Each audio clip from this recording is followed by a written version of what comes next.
Por favor, y vamos a continuar en esta noche ya con este tiempo especial de reunión, después de haber cantado, haber hecho memoria de la obra de Jesús en la cruz. Yo sé que eh, más allá de que esté cómodo o no usted acá, es el mejor lugar que podría estar hoy, a esta hora. A mí no se me ocurre otro lugar mejor que estar en este lugar, en la iglesia, con la comunidad de fe, buscando a Dios, pudiendo alabar al Señor y también pudiendo escuchar su palabra ahora. Y yo quería empezar esta noche con una oración de Ignacio de Antioquía, este padre de la iglesia del siglo II, que él escribió esta oración y la hago mía en esta noche y la hacemos nuestra, hermano. Preste atención, dice Ignacio: querido Dios, yo no solo puedo hablar la verdad, sino convertirme en la verdad. Y que no solo sea llamado cristiano, sino que también viva como cristiano. Y en el mejor de los casos, quizá pueda ser un ejemplo pálido de Cristo Jesús. Señor, que deje que las personas se alejen del reflejo y se vuelvan a la realidad. Que yo nunca impresione con un diestro discurso, sino que pueda impresionar a los que me escuchan con el mismo Jesús. Y en esta noche queremos eso, queremos ir a Jesús, queremos conocer a Jesús. Por eso es que vamos a ir a la palabra de Dios. Y no buscando un discurso diestro, sino que la palabra de Dios sea la que nos hable en esta noche. Y quería comenzar con este pasaje, hermanos, de Juan capítulo 14, versículo 26 y 27. Y esto es un pasaje para todos los que estamos aquí, de parte de Jesús en esta noche. Juan capítulo 14, versículo 26 y 27, dice así: mas el Consolador, el Espíritu Santo, a quien el Padre enviará en mi nombre, Él os enseñará todas las cosas y os recordará todo lo que yo os he dicho. La paz os dejo, mi paz os doy. Yo os no la doy como el mundo la da. No se turbe vuestro corazón, ni tenga miedo. Y este pasaje, mis queridos, habla de alguien que en ese momento iba a ser enviado, pero que ya fue enviado, el Espíritu Santo. Y Él es quien nos guía a la verdad, Él es quien nos enseña y Él es quien nos recuerda. Y eso es lo que estamos anhelando en esta noche, que sea el Espíritu Santo el que nos hable, nos guíe, nos enseñe, nos dirija a la verdad. Y luego de esto, de recordarnos Jesús, Él dijo algo muy importante: la paz les dejo, mi paz les doy. Y esta paz no es como la que viene del mundo, es diferente, es la paz de Dios. Por eso es que habla de que no se turbe, que no se inquiete, que no se angustie su corazón, ni tenga miedo. Y yo creo que en este mundo tan enfermamente acelerado, hoy, quizá como nunca, necesitamos esta paz de Dios. Esa paz de Dios que sobrepasa todo entendimiento, que pueda guardar nuestros corazones y nuestros pensamientos en Cristo Jesús. Estaba hace unas semanas visitando a una hermana que estaba teniendo un problema de tipo material, una prueba muy difícil en su vida. Y obviamente que en esa prueba se angustió muchísimo. Y en esa angustia le pasó lo que muchas veces nos pasa a nosotros: no podía comer. No podía comer porque estaba muy preocupada, muy angustiada. ¿Y qué pasó? Porque no podía comer, se empezó a debilitar y se estaba enfermando. Y cuando yo hablaba con ella, yo me di cuenta que había una lucha en dos frentes. Ella estaba luchando en dos frentes. Estaba luchando con la prueba, con la dificultad, pero en segundo lugar estaba luchando adentro en su corazón. Su corazón no tenía paz. Así que lo primero por lo que oramos fue por paz en su corazón. Que Dios traiga paz en medio de esta tormenta. Usted sabe que dice el libro de Proverbios que el corazón o el ánimo del hombre soportará la enfermedad. Pero ¿quién soportará un ánimo angustiado? Y usted se da cuenta o te das cuenta en tu propia vida que muchas veces las circunstancias externas, las pruebas, las dificultades, producen una turbulencia interna en nuestro corazón que nos termina dañando, nos termina afectando, y en vez de poder enfrentar esa prueba nos quedamos sin recursos porque nuestro corazón está turbado y está con miedo. Por eso es que necesitamos la paz de Dios, la paz de Dios. Y una de las cosas que nosotros encontramos en Santiago es que una fe viva produce paz. Vamos a leer esto en la palabra de Dios, capítulo 3 de Santiago, versículo 13. Vamos a ir ahí. Hace un tiempo hablamos de los primeros 12 versículos del capítulo 3 de Santiago y hablamos sobre la lengua y la importancia de controlar nuestras palabras. Pero aquí Santiago va a hablar de otra cosa. Y vamos a prestarle mucha atención. Santiago, capítulo 3, versículo 13 al 18, porque habla de la fuente de la paz para nosotros. La fuente de la paz. Dice Santiago capítulo 3, versículo 13, ¿quién es sabio y entendido entre vosotros? ¿Quién es sabio y entendido entre ustedes? Muestre por la buena conducta sus obras en sabia mansedumbre. Pero si tenéis celos amargos y contención en vuestro corazón, no os jactéis ni mintáis contra la verdad. Porque esta sabiduría no es la que desciende de lo alto, sino terrenal, animal, diabólica. Porque donde hay celos y contención, allí hay turbación, perturbación y toda obra perversa. Pero la sabiduría que es de lo alto es primeramente pura, después pacífica, amable, benigna, llena de misericordia y de buenos frutos, sin incertidumbre ni hipocresía. Y el fruto de justicia se siembra en paz para aquellos que hacen la paz. El fruto de justicia, dice aquí, se siembra en paz para aquellos que hacen la paz. Y comienza Santiago haciendo una pregunta. Levante la mano, ¿quién es el sabio? ¿Quién es el entendido?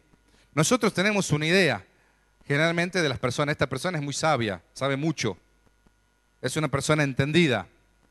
Y dice Santiago, bueno, ¿quiénes son los sabios? ¿Quiénes son los sabios y entendidos? Usted tiene que mostrar por su conducta su sabiduría. Por su conducta, muestre, por su buena conducta, con una mansedumbre humilde, con una sabiduría humilde. Eso es lo que significa sabia mansedumbre, con humildad. Muestre con su conducta su sabiduría. ¿Sabe que en la Biblia la sabiduría es saber vivir la vida? No es tener mucha información, no es tener inflada la cabeza con información. La Biblia, especialmente Santiago, pero en general en la Biblia, sabiduría es saber vivir la vida.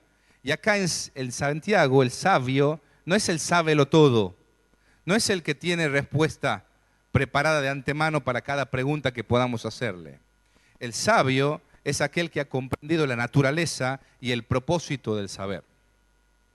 El sabio es aquel que sabe vivir la vida. Eso es sabiduría.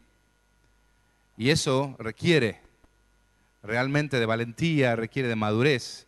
Yo estaba hablando con un joven y él me decía, sí, ¿por qué a mí me pasa esto, por esto, por esto? Ha hecho una descripción excelente de lo que le estaba pasando y por qué le estaba pasando y lo que tenía que hacer para salir. Y yo le dije, excelente, hiciste una lectura excelente, tienes claro todo. Sí, ¿verdad? Me dijo él. Dígale eso a mis amigos, porque mis amigos me dicen lo que tengo que hacer, pero yo ya sé que lo que tengo que hacer. Ok, ¿y por qué no lo haces? Le digo. Bueno, me dice, eso no es tan fácil. Él sabía, pero no era tan fácil hacerlo. Y esa es la verdad, muchas veces sabemos las cosas, pero no es tan fácil a veces hacerlas en la práctica. La sabiduría tiene que ver con eso, con vivir, no con saber. ¿Cuántas veces hablamos con personas que tienen tanta información,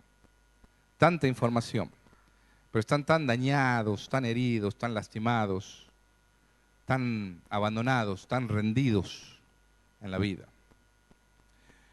Y hay un antiguo proverbio árabe que dice, no digas todo lo que sabes, no hagas todo lo que puedes, no creas todo lo que oyes, no gastes todo lo que tienes, Porque el que dice todo lo que sabe, el que hace todo lo que puede, el que cree todo lo que oye, el que gasta todo lo que tiene, muchas veces dice lo que no conviene, hace lo que no debe, juzga lo que no ve y gasta lo que no puede. Necesitamos sabiduría de lo alto en nuestra vida. Y acá Santiago dice que hay dos clases de sabiduría. Hay dos clases de sabiduría. Hay una sabiduría que yo le voy a llamar la sabiduría del hombre, la sabiduría humana. Y hay otra que es la sabiduría de Dios. Y dice Santiago que la fuente de la paz verdadera es esa sabiduría que viene de Dios, para usted y para mí. Sabiduría de Dios. Usted, si se fija en el pasaje que hemos leído recién, va a notar que hay dos características que resalta Santiago sobre la sabiduría que viene de acá, del hombre, de la tierra, la que no viene de Dios.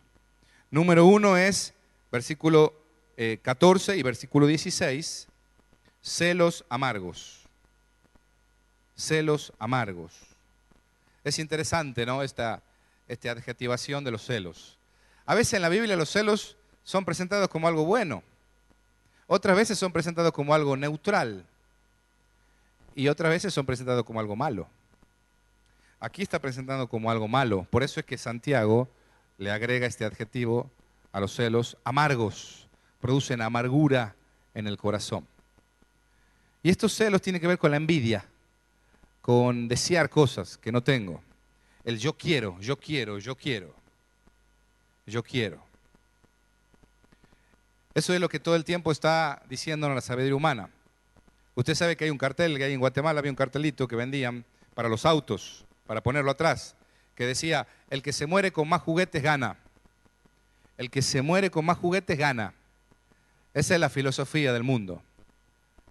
Y yo decía, qué absurdo esto. Igual se muere uno. No importa cuántos juguetes tenga usted al momento de la muerte, igual se va a morir y ninguno de esos juguetes se lo va a poder llevar con usted. Todo el tiempo estamos recibiendo estos mensajes, satisfacción garantizada, o le devolvemos el dinero. Y todo el tiempo estamos detrás de esto, de buscar, de envidiar, de anhelar, celos amargos. Y en segundo lugar, contención. Contención tiene que ver con esto, con disputas, con peleas, pero tiene que ver con yo quiero ser el primero. Yo quiero estar en el primer lugar. Quiero que se me satisfaga a mí primero. Yo primero. Y estas dos cosas, dice Santiago, que si hay en ustedes, pero si tenéis estas dos cosas, celos amargos y contención en vuestro corazón, no os jactéis. No os jactéis de que hay sabiduría, ni tampoco mienta contra la verdad. Ahí no hay sabiduría. Ahí no hay paz. Esa sabiduría dice que no proviene de lo alto, es una sabiduría terrenal. Dice tres cosas en realidad. Fíjese, en el versículo 15. Dice que esa sabiduría es terrenal o de la tierra, es decir, el mundo, el sistema que nos vende sus mentiras y que muchas veces nosotros lo compramos como verdad. En segundo lugar, dice que es animal. Animal es una palabra que ha sido traducida así porque la palabra que está ahí es del alma del ser humano. Y entonces a través de ánima, la palabra latina, llegó animal a nosotros. Pero lo que está diciendo básicamente es que del hombre, es de nosotros, es de adentro de nosotros, es del yo mismo, es una sabiduría que sale de adentro, no viene de arriba, sino es propia, es de nuestra propia carne. Y en tercer lugar dice que es diabólica. La fuente posible también es demoníaca, es satánica. Qué curioso que Santiago mencione estas tres cosas. Porque son las mismas tres cosas que el apóstol Pablo en Efesios 2 dice que son los enemigos del creyente. La carne, el mundo y Satanás. Son los tres enemigos. Y esta sabiduría viene de ahí, de estas fuentes, y obviamente que lo que produce es celos amargos y contención. Celos amargos y contención. ¿Cómo se puede vivir así? Yo estaba en la vigilia acá el viernes, estábamos orando y en un momento salí y había unos muchachitos que habían venido a la vigilia, no sé de qué barrio, y estaban jugando ahí. Y Y uno de ellos se me acerca, tenía este labio acá inferior así, bien hinchado. Me dice, ¿sabes qué pasa? Que me ha pegado ahí en el barrio, dice uno.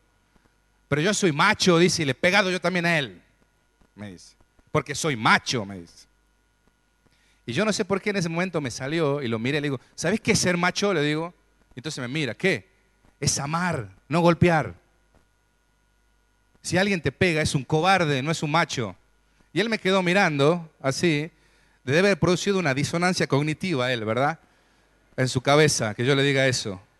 Porque él está acostumbrado a lo otro, es lo que vive. Es lo que hemos vivido muchos de nosotros. Si te pegan, pégale más fuerte, porque eso es ser macho. Estaba en un cumpleaños de un hermano la otra vez también, y había un nenito ahí también de 7, 8 años, que tenía raspada la cara, tenía acá una cicatriz. Y le digo, ¿qué te pasó? Le digo. Y me mira y me dice, soy un idiota, por eso me he golpeado, me dice. ¿Qué? Le digo yo. ¿Por qué decís eso? Mi papá dice que soy un idiota, por eso me he golpeado, dice. Y a mí me impactó eso, hermanos. ¿Cómo será criarse en ese contexto? Que su papá le diga que es un idiota porque se golpeó. 6 años. Eso es sabiduría del hombre. Es satánico, es diabólico. Eso destruye. Y muchos de nosotros hemos crecido en ese contexto. Y hemos creído que eso es todo lo que hay. Y nos hemos conformado a eso. Y vivimos así. Vivimos así en el matrimonio. Vivimos así con los hijos. ¿Cómo lo habrá tratado el padre a este padre para que él le diga a su hijo porque se golpeó que es un idiota y por eso se golpeó? Esta sabiduría es humana, es diabólica, es terrenal. Y lo que produce, claramente dice la palabra de Dios aquí, versículo 16, donde hay celos y contención, hay perturbación y toda obra perversa. Hay perturbación. ¿Acaso no vivimos así muchas veces, perturbados y con toda obra perversa? ¿Cuántas veces vivimos atados?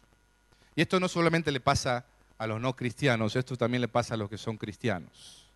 Porque muchas veces vivimos con nuestros recursos. Muchas veces tratamos de resolver las cosas con nuestras habilidades.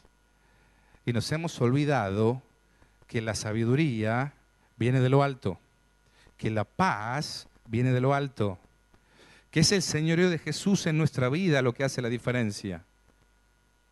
Y muchas veces nos hemos amoldado quizás a un sistema religioso, donde estamos quizá acostumbrados a venir a una iglesia, pero no hay una transformación interna, porque Jesús no está en el trono de nuestra vida y no estamos recibiendo sus recursos. Mirad que alguno deje de alcanzar la gracia de Dios, dice la Hebreos. Muchas veces dejamos de apropiarnos de esos recursos, que brotando una raíz de amargura, por ella muchos sean contaminados. Esas raíces de amargura que están en nuestra vida, que es el producto de vivir con los recursos humanos, termina siendo muy contaminante, pero nos termina nublando a nosotros. Termina entenebreciendo nuestra mente, nuestro entendimiento. Se llenó de amargura mi corazón, dice el salmista. Tan torpe era yo que no entendía. No entendía. Y esa es la sabiduría del hombre. Las actitudes normales del hombre natural es yo soy, todo tiene que girar alrededor de mí, quiero lo que yo quiero. Pero hay un contraste ahí con la sabiduría que viene de arriba. Pero, dice la sabiduría de lo alto, mire lo que dice. Las actitudes que la sabiduría de Dios produce, versículo 17. Es pura, es sin mezcla. Eso es pura, sin mezcla. Eso es algo que viene de Dios. Y eso purifica nuestro corazón. Muchas veces nosotros luchamos con la duplicidad, que es esa característica del corazón que está partido en dos. Muchas veces tenemos eso adentro. La gente no se da cuenta, pero nosotros sí nos damos cuenta. Nuestro corazón está partido. Tenemos dos almas, doble ánimo. Y por un lado queremos seguir al Señor. Y por otro lado luchamos y nos alejamos. Y estamos ahí luchando por dentro. Duplicidad. Eso es algo que está mezclado, no hay pureza. Pero la sabiduría que viene de Dios produce pureza. En segundo lugar, paz. Paz, es pacífica. es hacedora de paz. Y a menos que vos y yo recibamos de esa sabiduría de Dios, vamos a vivir con contención. Ahí, en la familia, ahí con los seres queridos. En tercer lugar dice que es amable, es tolerante. Me brinda recursos para poder tolerar, tratar bien al otro. Pero en cuarto lugar es benigna, me permite amar, ser bueno con el otro. Me permite salir del ensimismamiento en que muchas veces nos metemos. Usted sabe que cuando una persona está herida, lastimada, etcétera, solo se mira a ella misma. No puede mirar a otros. Siempre está pobre de mí. Tengo tantas necesidades, tengo tantos problemas. Y está ensimismada. Y cuando Dios empieza a producir sanidad y la sabiduría de Dios empieza a traer paz en nuestro corazón, podemos mirar a otros. Por eso dice que es benigna y llena de misericordia y de buenos frutos, de buenas obras. Es algo que se ve. Es algo que se ve cuando Dios empieza a cambiar nuestro corazón. Y dice que es sin prejuicios, sin prejuicios. Esa sin incertidumbre es sin prejuicios. Trata a todos por igual. No lo trata a este porque me va a dar un beneficio, le voy a tratar de esta forma, y a este que no va a dar ningún beneficio, le voy a tratar de otra forma. Es sin prejuicios, sin incertidumbres y también sin hipocresías. Es verdadera, es verdadera. Eso es la paz, la sabiduría que Dios produce, sin hipocresía. Usted sabe que después de unos días de haber estado con esta hermana, con este problema, la volví a ver y le pregunté cómo estaba y me dice, mire, la situación no se resolvió, pero tengo paz en mi corazón. Dios está en el control. Y la expresión era diferente. La mirada era diferente, la expresión corporal era diferente, la actitud era diferente. Nada había cambiado externamente, no se había resuelto el problema, pero algo había cambiado dentro. La paz de Dios había inundado su corazón. Y eso le permitió volver a comer. Y eso le permitió recobrar fuerzas y enfrentar esa prueba que tenía por delante. Y yo comprendí en ese momento que había ocurrido un milagro ahí. Eso fue un milagro de Dios. Esa paz de Dios que sobrepasa todo entendimiento. Así que mire qué contraste, ¿no? Ponémelo ahí. Vamos a hacerle así a la sabiduría de Dios. Pulgar para arriba, pero la sabiduría humana abajo. Puro, pacífico, amable, benigno, misericordioso, verdadero. Si usted le presta atención, esto se parece mucho a la obra del Espíritu Santo, al fruto del Espíritu Santo de Gálatas capítulo 5, versículos 22 y 23. Es lo que Dios produce en nuestra vida. Por otro lado, celos amargos, contención de corazón, jactancia, mentira, perturbación, obra perversa. ¿Quién quiere vivir así realmente? ¿Quién quiere vivir así? Usted sabe que cuando yo estaba leyendo el libro de Deuteronomio, Dios le decía al pueblo de Israel, he puesto delante de ti la vida y la muerte. Elige la vida, decía Dios. Te recomiendo que elijas la vida. Y yo leía esto la primera vez y decía, qué absurdo. Esto está de más, Dios. ¿Quién va a querer elegir la muerte? Se sobreentiende que tienen que elegir la vida. Y sin embargo, la historia muchas veces eligió la muerte, eligió la desobediencia. Y cuando yo leía esto decía, tiene sentido esto, porque muchas veces nosotros también elegimos caminar en esta vida con los recursos humanos y no apropiarnos de los recursos divinos. Muchas veces elegimos la muerte en lugar de la vida. Por eso, elija la sabiduría de lo alto. Quiero animarlo en esta noche a eso, a elegir la sabiduría de lo alto. Esa es la fuente de paz. Pero dice más Santiago. Una vez que él establece cuál es la fuente de paz, establece claramente, en segundo lugar, cuál es la fuente de lucha en usted y en mí. Capítulo 4, versículo 1. Fíjese ahí, por favor. ¿De dónde vienen las guerras y los pleitos entre vosotros? ¿No es de vuestras pasiones las cuales combaten en vuestros miembros? Codiciáis y no tenéis. Matáis y ardéis de envidia y no podéis alcanzar. Combatís y lucháis, pero no tenéis lo que deseáis, porque no pedís. Pedís y no recibís, porque pedís mal para gastar en vuestros deleites. Oh almas adúlteras, ¿no sabéis que la amistad del mundo es enemistad contra Dios? Cualquiera, pues, que quiera ser amigo del mundo, se constituye enemigo de Dios. ¿O pensáis que la Escritura dice en vano, el Espíritu que Él ha hecho morar en nosotros nos anhela celosamente? Pero Él da mayor gracia. Por esto dice, Dios resiste a los soberbios y da gracia a los humildes. Mire, si la obra de Dios en sus hijos produce paz, ¿de dónde vienen las guerras? ¿De dónde vienen los pleitos? Porque quiero decirle que esta comunidad de fe cristiana primitiva tenía problemas. Tenía problemas de contención, había celos, había peleas. Lo mismo que nos pasa a nosotros hoy. Porque esto no solamente pasa afuera, también pasa en las familias cristianas. Las familias cristianas también se pelean. En las familias cristianas también hay celos amargos. En las familias cristianas también hay contención. ¿De dónde viene? Dice, ¿de dónde viene esto?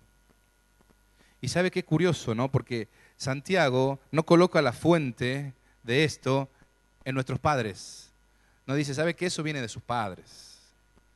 No coloca la fuente en la crianza que hemos tenido. No coloca la fuente de estos pleitos, de estas guerras, en la historia de sufrimiento que hemos vivido.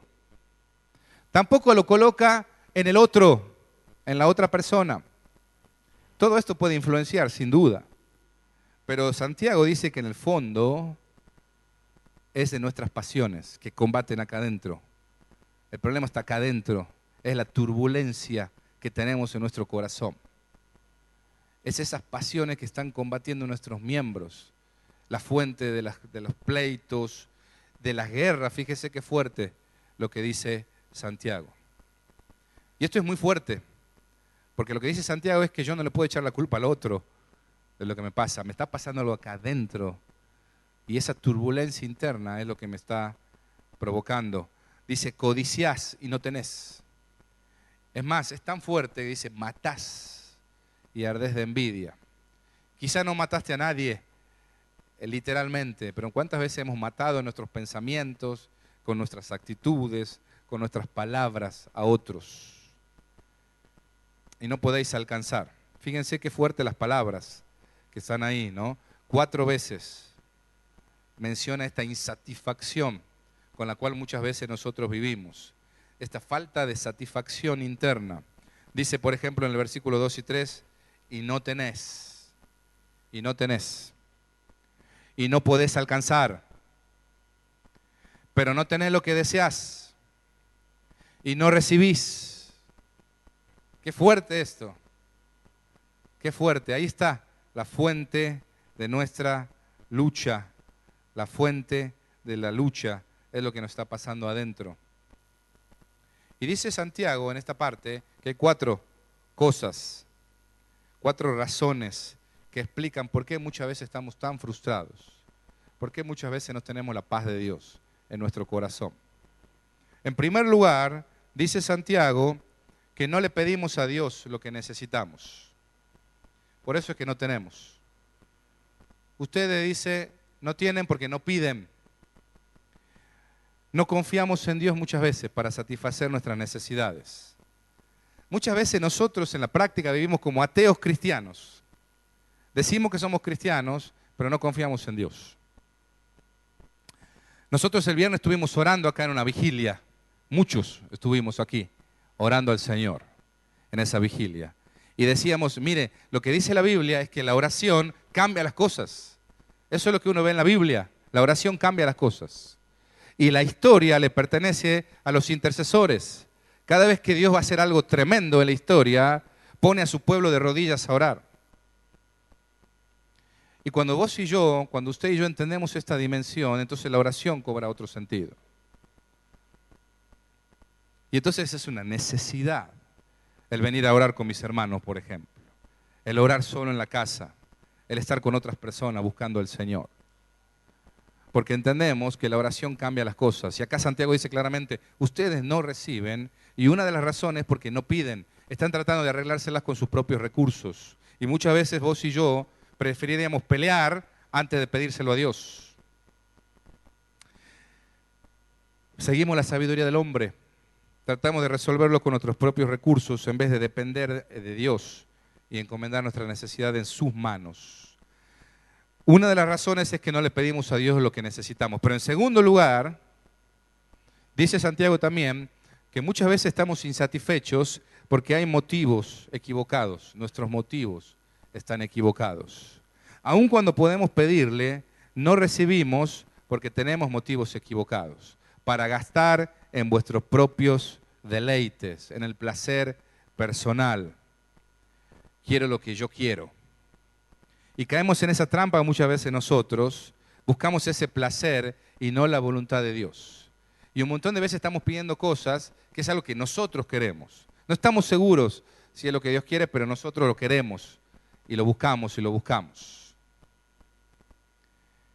Y no lo recibimos, dice, porque pedimos mal para gastar en nuestros deleites. Es como cuando nuestros hijos nos piden esas cosas y uno como padre dice, eso no lo va a hacer bien a él, eso lo va a dañar. ¿Se imagina que usted como padre le dé todo lo que sus hijos quieren, sus hijos pequeños? Usted lo va a terminar dañando a su hijo, si usted le da todos sus caprichos. Pero muchas veces nosotros queremos que Dios sea así con nosotros. Y nuestros motivos están equivocados. Nuestras motivaciones no tienen que ver con el reino de Dios, sino con motivos egoístas, de placer personal. Y Dios, como es bueno, no nos da eso. Él no nos malcría. Él es un Padre amoroso, pero perfecto. Él nos da lo que necesitamos. ¿Cuántas veces nuestros motivos están equivocados y por eso no recibimos? En tercer lugar, versículo 4, dice Santiago que estamos insatisfechos porque buscamos la amistad con el mundo. Es más, es muy fuerte la expresión, dice, almas adúlteras. En una expresión ahí muy fuerte de él, dice, hay adulterio espiritual, usted está engañando a Dios con el mundo. Como decimos a veces en esa frase, quiere estar bien con Dios y con el diablo. Estuve ahí en Abrapampa hace un par de semanas, justo en el carnaval. Y ahí en el carnaval, en esa zona sobre todo, es muy fuerte el descontrol. Es más, en la iglesia me decía, nosotros estamos hablando con la policía, porque en esos momentos de carnaval muchos niños andan vagando solos, porque sus padres están borrachos, tirados.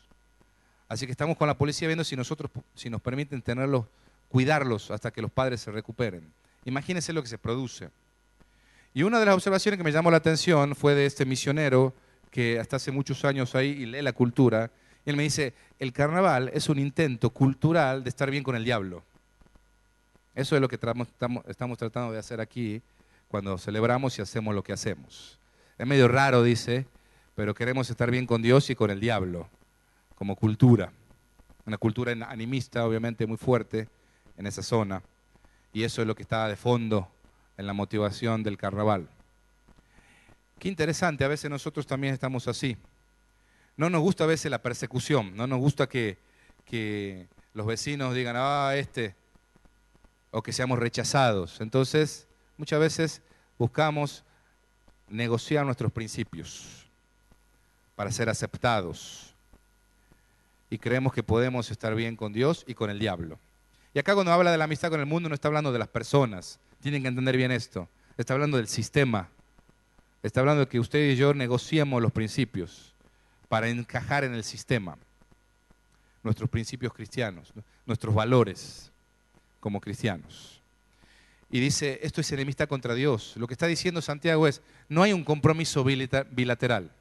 O usted se está en la barca o se está hundiendo en el mar. Porque ser una persona con un compromiso bilateral me convierte en una persona, en un cristiano que es tibio. No es ni frío ni caliente. Y la Biblia es muy clarita con los tibios. Dice, yo los vomito de mi boca. Por eso es que Santiago también es tan fuerte acá y dice, no se puede. No se puede. Si usted es amigo del mundo, del sistema, entonces se convierte en un enemigo de Dios.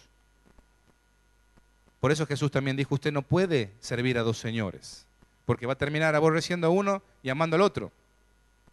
Por eso es que no puede servir a Dios y a las riquezas, y a Mamón, el Dios del dinero. No se puede. Y en cuarto lugar y último, es porque buscamos beneficios para nosotros mismos. Hay orgullo ahí y hay egoísmo. Por eso es que es tan claro aquí Santiago cuando dice, ¿pensás que la Escritura dice en vano que el Espíritu que ha hecho morar en nosotros nos anhela celosamente? Pero Dios da mayor gracia. La gracia de Dios es lo que da. Y ahí termina con una frase que se repite muchas veces en el Nuevo Testamento. Y en el Antiguo también está este principio. Si no, pregúntale a Nabucodonosor ahí en el Antiguo Testamento. Dios resiste a los soberbios y da gracia a los humildes. Dios resiste. Es fuerte esta expresión. Yo le decía en la mañana hoy, la soberbia es una patada en el hígado para Dios. Él lo resiste, pero da gracia a los humildes. La gracia de Dios está con aquellos que se humillan. Por eso David decía, que yo sé que no querés sacrificio, que yo lo daría.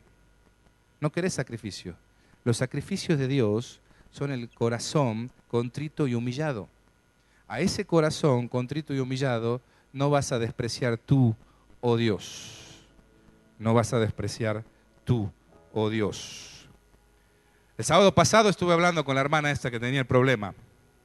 Ella me mandó un mensaje, dice, pastor, ocurrió un milagro, se solucionó el problema que tenía.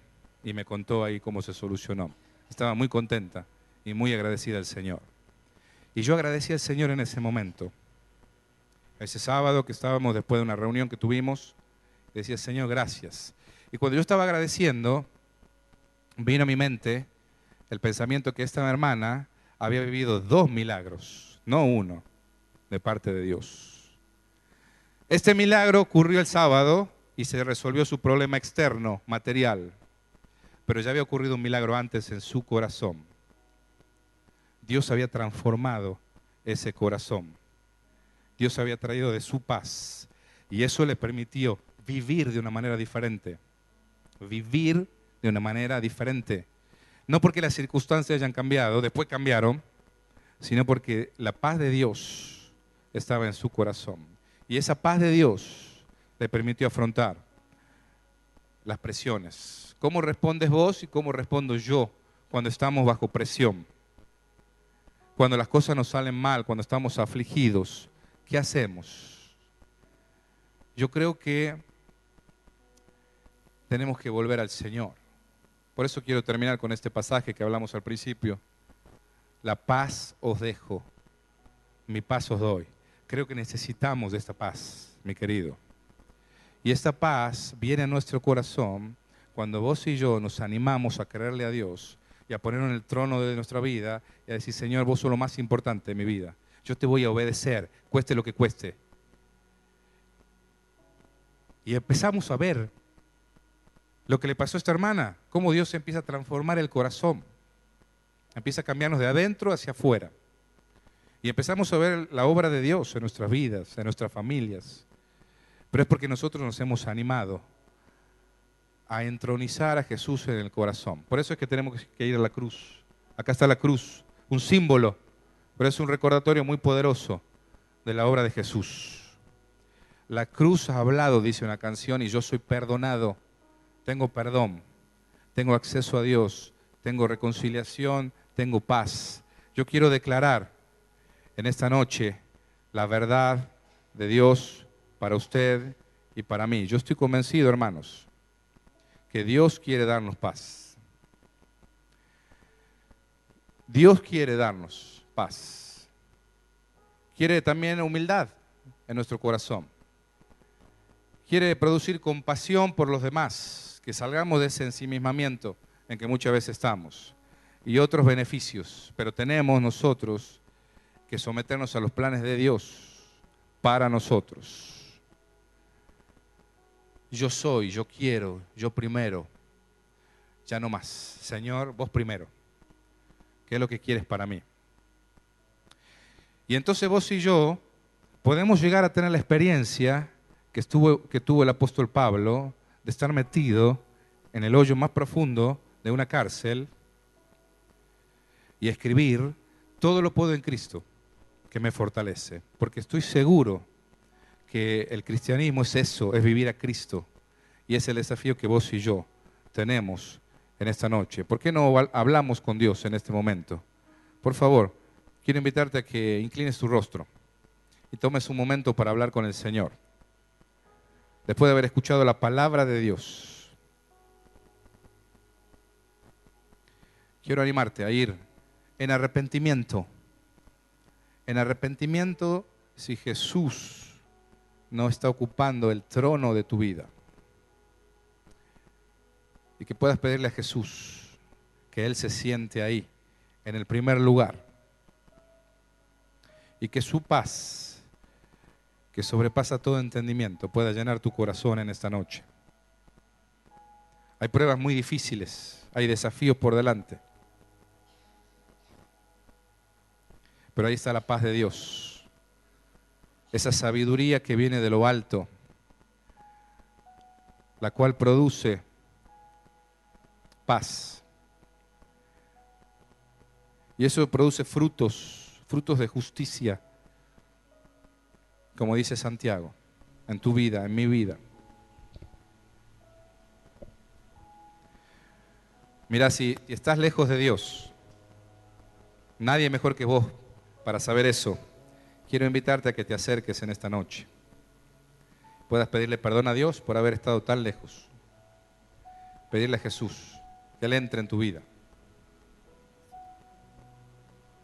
que te salve, que restaure, que haga de vos la clase de persona que Él quiere que seas.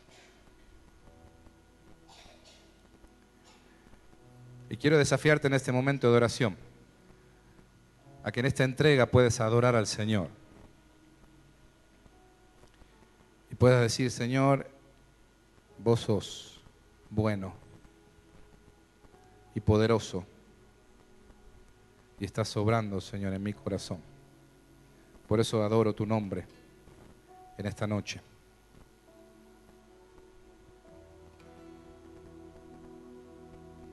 Gracias por tu presencia, Señor, con nosotros en esta noche. Gracias por lo que estás haciendo en tu iglesia en este momento. Gracias por tu presencia en este lugar. Y gracias porque podemos experimentar tu presencia. Tu presencia es real. Y es lo que transforma nuestra vida, Señor. Es lo que trae paz a nuestro corazón. Es lo que produce un renuevo, Señor. Es lo que nos permite mirar esos gigantes que tenemos por delante, de miedo y de fracaso, y de poder hacerle frentes con fe, confiando en que estás con nosotros, Señor, y que nada nos puede separar de tu amor. Gracias porque eres nuestro refugio, y bajo la sombra de tus alas, Señor, en esta noche podemos refugiarnos. Gracias porque eres el Dios que hace nueva todas las cosas. Y aún delante de nuestro enemigo, Señor, alabamos tu nombre y proclamamos aleluya a ti, Señor. Gracias, Señor, por lo que vas a hacer y por lo que ya estás haciendo. Porque eres, Señor, un Dios amoroso. Eres un Dios todopoderoso y nos amas y nos sigue buscando, Señor. Te damos la gloria a ti y solo a ti.